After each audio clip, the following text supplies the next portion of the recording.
Welcome to the Deep Dive. We're here to cut through the static and get right to what matters. Today, we're digging into something fundamental, truly essential, the global agribusiness market. Our goal, to pull out the core insights, maybe even some surprises from a really detailed analysis we've got here looking at sectors, regions, the whole deal. And when we say agribusiness, think big. It's this huge slice of the global economy. Everything from the farm to processing to your table, plus all the tech involved, it's already massive, trillions, and it's set to grow even more. Understanding this isn't just for economists, it really touches on global food supply, trade, innovation, stuff that affects all of us. Absolutely. It's much more than just, farming. It's a cornerstone. It props up economies, global stability even. The numbers we're about to look at, they really underscore its vital role. It's this constant demand, always growing, almost regardless of what else is happening. Okay, let's unpack this thing. Give us the hard numbers. What's the big picture for global agribusiness right now? Where's it headed? All right. So our source here, Cognitive Market Research, lays it out pretty clearly. Back in 2021, the global market, valued at $2.16 trillion. That's trillion with a T. And it's definitely not hitting the brakes. The projection is $2.52 trillion by 2025. And looking further out to 2033, we're talking an impressive $3.41 trillion. Now, that kind of growth, it translates to a compound annual growth rate, a CAGR of 3.852%.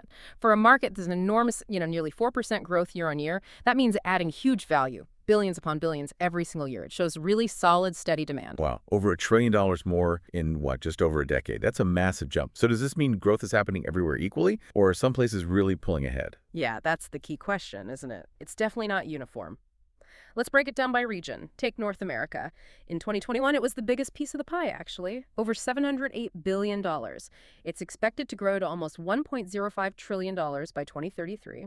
That gives it a CAGR of about 3.337%. Solid growth. And within North America, no surprise, the U.S. is dominant. It goes from about $587 billion to roughly $859 billion by 2033. But here's something interesting. Look at Canada. Smaller market, sure, starting around $63.7 billion, but it's projected to hit over $104 billion by 2033. Its CAGR is stronger, 4.175%. Mexico's doing well, too, from $57.3 billion up to nearly $87 billion. Solid performance there as well. That's really noticeable, Canada outpacing the U.S. growth rate like that. Makes you wonder what's driving it. Is it tech adoption, exports? Something else? Yeah, the source doesn't break down why for each country, but that higher Canadian CAGR definitely suggests something specific is happening there. Maybe policy, maybe new markets. Hard to say from this data alone. Okay, let's hop across the Atlantic. Europe, another really big player, valued at $463 billion in 2021, and it's projected to reach nearly $688.5 billion by 2033. That's a CAGR of 3.411%. So still expanding steadily, even in what you'd call a more mature market. Germany is a major contributor there, expected to grow to over $174 billion. The UK is projected around $93 billion. France, about $78.5 billion. Then you've got Italy, Russia, Spain, all showing strong growth, adding tens of billions each. And even smaller countries add up. Sweden heading towards $39 billion, Denmark near $20 billion, Switzerland almost $37 billion, even Luxembourg over $10 billion. Plus the rest of Europe collectively adding another significant chunk. It shows a very wide base. Yeah, that's striking. It's not just one or two countries carrying the load in Europe. It points to a really embedded, probably quite diverse sector across the continent, maybe different strengths in different places. Okay, now, you mentioned things weren't uniform. I have a feeling this next region is where things get really interesting. Asia Pacific. Ah, yes. Asia Pacific, or APAC. This is definitely the region showing the most, let's say, dynamic momentum. It has the highest projected CAGR globally, 4.585%. That's quite a bit higher. So it's forecast to surge from about $673.5 billion in 2021 all the way to $1.15 trillion by 2033. Wow, over $1 trillion just in APAC alone? Exactly. Nearly doubling its market size in that time frame. It's huge. And China is, a massive part of that story, expected to grow from around $207 billion to over $361 billion, but it's certainly not just China. Japan's projected to reach $150 billion, India $133.6 billion, South Korea almost $90 billion, Australia is significant too, growing to over $81 billion. And you see really rapid growth in places like Singapore heading towards $57 billion. Southeast Asia as a bloc getting close to $95 billion. Taiwan also strong, near $53 billion. What's fascinating here is just the sheer scale combined with that rapid growth rate. That kind of explosive growth in APAC, it really changes the global map, doesn't it? China leading, but India, Southeast Asia, that sheer volume and speed compared to North America or Europe must be shifting everything. Trade flows, resource demand, maybe even where the next big innovations come from. It absolutely is. Growing populations, developing economies, changing diets, it's all fueling that incredible expansion. Okay, moving on. Let's look at South America, also seeing significant expansion, growing from roughly $143 billion in 2021 to over $232.5 billion projected for 2033. Brazil naturally leads the pack there. It's projected to reach over $86.5 billion. Argentina's next, heading towards $45 billion. Then you have Colombia, Peru, Chile, all making pretty substantial contributions and showing good upward trends. Now, the Middle East, consistent growth here, too. The market's expected to go from about $108 billion in 2021 to $174.4 billion by 2033. Saudi Arabia is the key player, projected to lead the region at over $51 billion. Turkey's also significant, over $32 billion. Then the UAE, Egypt, Qatar, all contributing billions. Reflects diversification efforts and obviously rising food demand. And finally, Africa, it's starting from a smaller base value, yes, but still looking at healthy growth. From just under $70 billion in 2021, it's projected to grow to over $111 billion by 2033. South Africa is a major contributor, projected near $45 billion. Nigeria is also key, approaching $18 billion. And the rest of Africa category also shows considerable growth, indicating widespread potential. Okay, wow. We've just taken a whirlwind numerical tour around the globe. So after all that data, what's the big takeaway? What does this all mean for you listening right now and for the bigger picture? I think the most striking thing is, despite all those different growth rates we talked about, APAC really accelerating, North America is still holding the largest share for.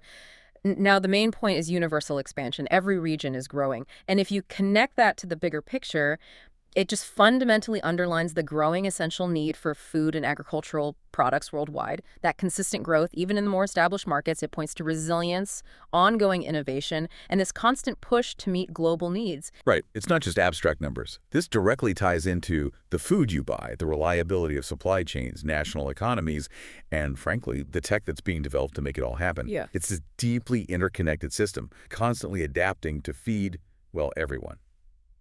So the core message from our deep dive today seems pretty clear.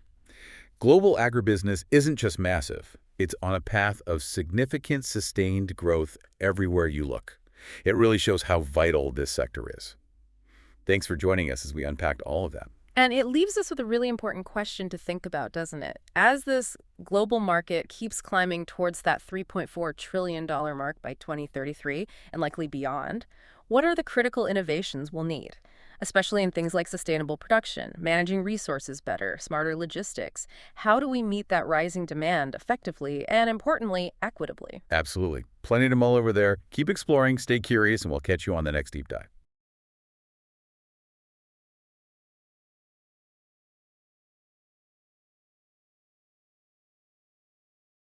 Welcome to the Deep Dive, your shortcut to getting, well, truly informed beyond the headlines. Today, we're jumping right into the global agribusiness market. It's a sector that's going through this huge transformation, almost quietly, and it touches everything, doesn't it? Not just food, but technology, global economics, and this big challenge of feeding everyone sustainably. You've got pressures like the growing population, climate change impacts we can't ignore, and this real push for sustainability.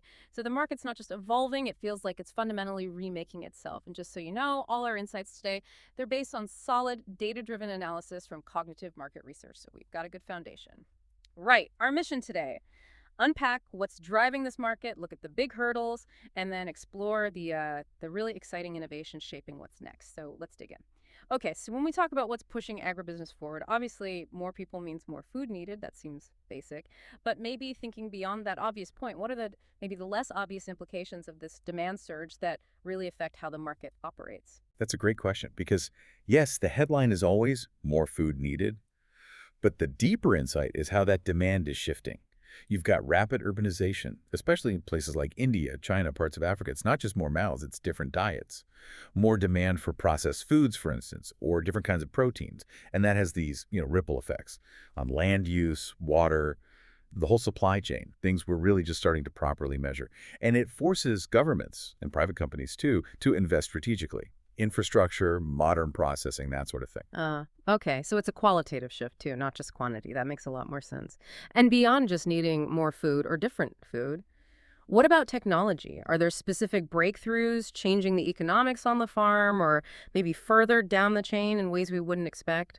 Oh, absolutely. This is where things get really transformative. Yeah. Technology isn't just tweaking things, it's fundamentally changing how agriculture works. Yeah. You hear about precision farming, right? But it's getting incredibly granular. We're talking hyper-local data, sometimes down to the level of a single plant's health. So you apply water, fertilizer, whatever it is, only where needed. Yeah. Super efficient. Wow. Yeah. And then you have IoT systems for constant monitoring, AI analytics. Imagine predicting a localized pest outbreak before it happens, saving a whole crop potentially. It's huge. It is. And drones, of course, for surveying, spraying. We're seeing trials cutting pesticide use by like 30%. Think about the environmental impact, the cost savings. It's a level of efficiency that was frankly unimaginable not long ago. Yeah. Farmers in the US, Australia, across Europe, Yeah.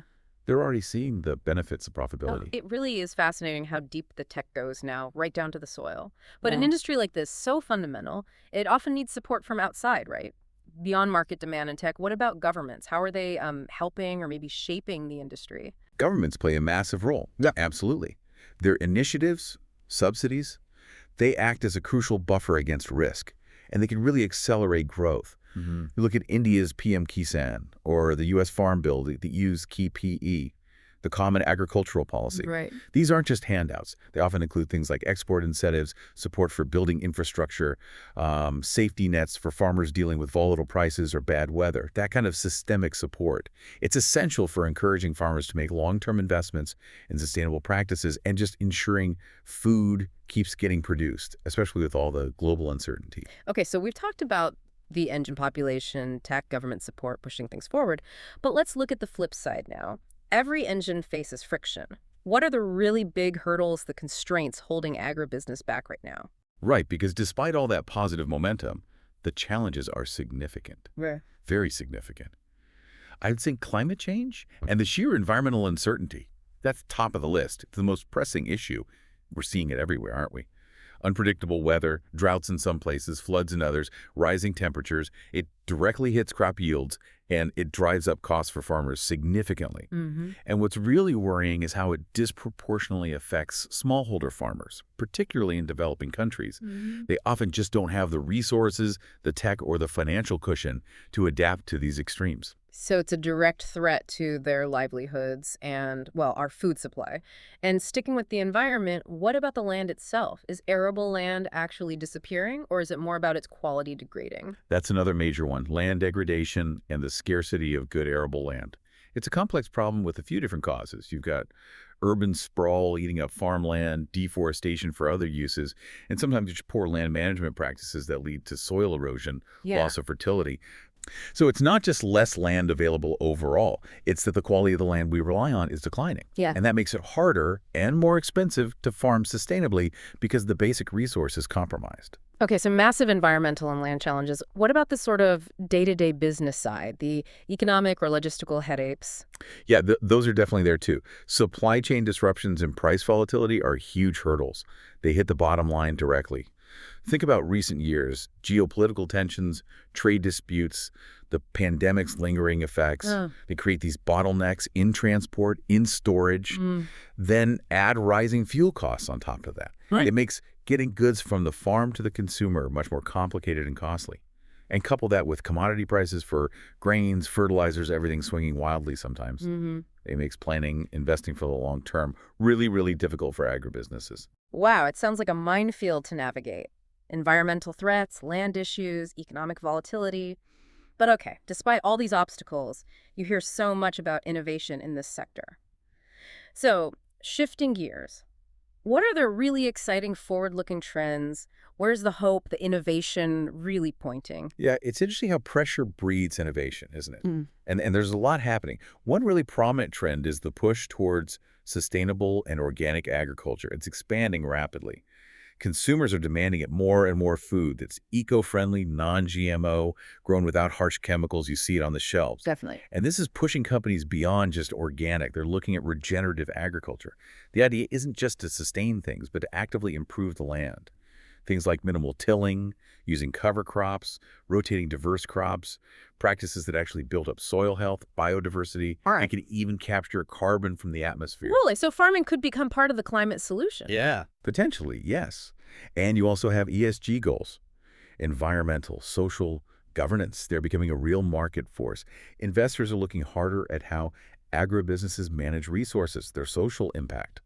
So investing in, say, soil health or water conservation isn't just nice to have, it's becoming vital for attracting capital. It drives real change in how companies operate. That's a powerful shift, linking finance directly to sustainability. What about the pure tech side, the whole agri-tech scene? What does that future look like? Oh, it's dooming. Agri-tech startups, digital solutions, they're everywhere. We're seeing really sophisticated AI software for farm management, optimizing planting, irrigation, harvest times based on vast amounts of data. Real-time crop monitoring gives farmers incredible insights. Mobile apps provide instant weather alerts, pest warnings, even direct access to markets, cutting out middlemen. Yeah. These tools are turning farming into this smart data-driven enterprise.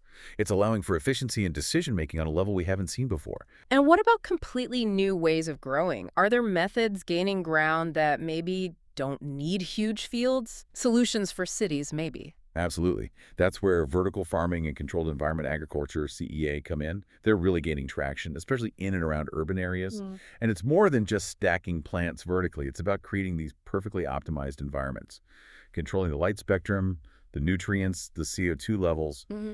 You can get yields maybe 10 times higher per square foot than traditional methods. 10 times. Yeah, and using something like 95% less water. It allows year-round growing right where people live using minimal land. Perfect for high-value crops like leafy greens, herbs. Plus, being in a controlled setting drastically cuts down on pests and diseases, so you get stable, high-quality yields. It's a potential game changer for food security in cities. So putting it all together, it really feels like agribusiness is at this major turning point, this transformative moment. It's facing down some huge challenges, climate, resources, no doubt. But at the same time, there's just immense potential through all this innovation, the policy support we talked about, and this growing commitment to truly sustainable ways of doing things. Exactly. And understanding these dynamics, how these forces interplay, it's not just for people in the industry. It's Right. crucial for anyone who cares about the future of food, farming, honestly, the future of the planet. That really brings it home. Okay, so for you, our listener, maybe a final thought to chew on. Given these constant pressures, more people, a changing climate, how might all these new technologies and sustainable approaches we've discussed, how might they not just optimize how we produce food, but actually fundamentally reshape our relationship with food itself, with our local communities, and with the environment in the coming decades? Something to think about.